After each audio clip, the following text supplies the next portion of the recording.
Laga kontra Bahrain yang akan digelar pada tanggal 25 Maret nanti menjadi laga dua tim kesakitan di laga sebelumnya. Sebab Bahrain ternyata juga harus menerima kekalahan atas Jepang. Namun ternyata kedatangan Bahrain yang sebelumnya diprediksi oleh Bahrain akan cukup menyeramkan, namun kenyataannya berbeda jauh. Bahrain tiba di Jakarta pada Jumat, sama dengan timnas Indonesia. Kedatangan mereka hanya berbeda beberapa jam dari tibanya Jay Ityas dan kawan-kawan di Jakarta dari Sydney.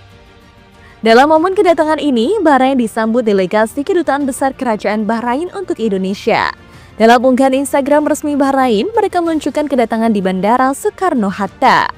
Delegasi tim nasional kami tiba di ibu kota Indonesia, Jakarta, di tengah penerimaan dan fasilitas dari Kedutaan Besar Kerajaan Bahrain untuk Republik Indonesia, Babak Tair Abdullah Ismail Abdul Latif. Tulis akun Bahrain dikutip dari laman resmi Bahrain. Setelah tiba di Jakarta, akun resmi Federasi Sepak Bola Bahrain ini menggugah beberapa momen atau foto para pemain yang tiba di Jakarta. Tim asuhan Talajik ini bahkan tampak tersenyum bahagia dalam foto-foto yang diunggah di Instagram tersebut. Selain unggahan foto-foto, Bahrain pun menaikkan momen perjalanan dari Tokyo ke Jakarta. Dalam unggahan video tersebut terlihat para pemain Bahrain menikmati perjalanan dan mendapatkan sambutan dari orang-orang yang ada di bandara. Para pemain Bahrain bahkan sempat menyapa supporter, mendapatkan sambutan hangat tersebut. Bahrain pun mengucapkan terima kasih kepada semua pihak. Mereka berterima kasih karena mendapatkan sambutan hangat dan fasilitas yang bagus dari Indonesia. Terima kasih Indonesia telah memfasilitasi kedatangan kami. Sambutan hangat oleh orang-orang baik dan negara yang hebat, tutur mereka. Dan semua anggapan mengenai teror yang ada di benak Bahrain akhirnya lebur juga. Namun ini sepertinya dibuat untuk melakukan kamuflase supaya Bahrain tak kembali merengek ke AFC ataupun sisa. Pasalnya teror sebenarnya akan kita buat saat Bahrain sudah memasuki Gelora Bung Karno yang telah diatur sedemikian rupa, supaya mereka terkena mental serta bisa menjadi kenangan pahit untuk semua jajaran pemain nanti.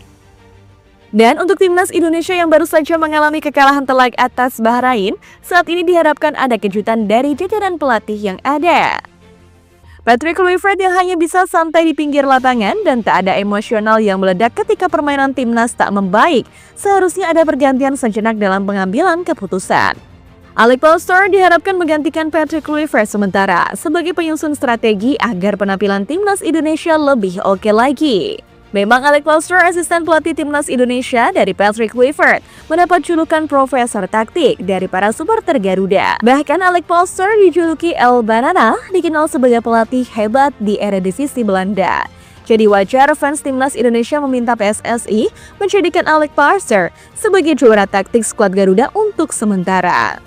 Selain itu, fans timnas Indonesia meminta agar PSSI mengevaluasi Patrick Kluivert jika masih ingin bersaing di babak putaran ketiga kualifikasi Piala Dunia 2026. Karena sekali lagi, laga penentuan adalah match versus Bahrain di GBK. Jika timnas Indonesia sampai kalah dari Bahrain, jelas akan membuat fans Garuda makin murka dan melakukan protes besar-besaran. Terlepas dari apapun, kekalahan atas Australia ini akan menjadi pelajaran berharga bagi para pemain dan juga pelatih timnas Indonesia. Diharapkan melawan Bahrain nanti timnas Indonesia bisa menunjukkan performa apik dan meraih hasil maksimal dengan mendulang 3 poin agar bisa bersaing dalam perebutan peringkat 3 dan 4 klasemen grup C kualifikasi Piala Dunia 2026. Fans Garuda yang sudah ekspektasi tinggi dengan melihat performa apik timnas Indonesia di bawah pelatih baru Patrick Kluivert harus pupus seketika dalam laga kualifikasi Piala Dunia 2026 melawan Australia. Namun di balik hancurnya permainan timnas kemarin, tetap kita mendapatkan beberapa pemain yang bisa menumbuhkan harapan untuk bisa mengalahkan Bahrain esok.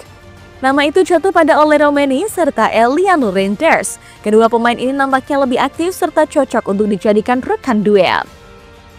Untuk Romeni sendiri kita patut memberikan apresiasi, bukan hanya mengenai gol semata wayang timnas Indonesia, melainkan ngototnya Romeni untuk bisa mencari bola meski dirinya seharusnya menjadi striker murni. Terlihat dalam statistik pertandingan, pergerakan Romeni mampu menguasai sisi tengah hingga depan. Bahkan pergerakannya membuat Australia kesulitan untuk bisa menghadapi aksi Romeni sendiri. Namun sayang, tak adanya chemistry antar pemain membuat Romeni bermain sendiri di babak pertama. Namun ketika ada Eliano masuk, Romeni seakan memiliki tandem yang pas untuk dirinya.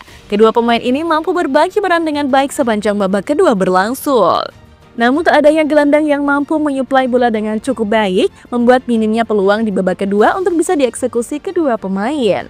Dan dengan adanya Romeni dan Eliano ketika kontra Bahrain nanti, bisa dicoba dengan trio baru untuk menempatkan Ragnar sebagai pemantul ataupun menarik perhatian dua pemain dari Bahrain.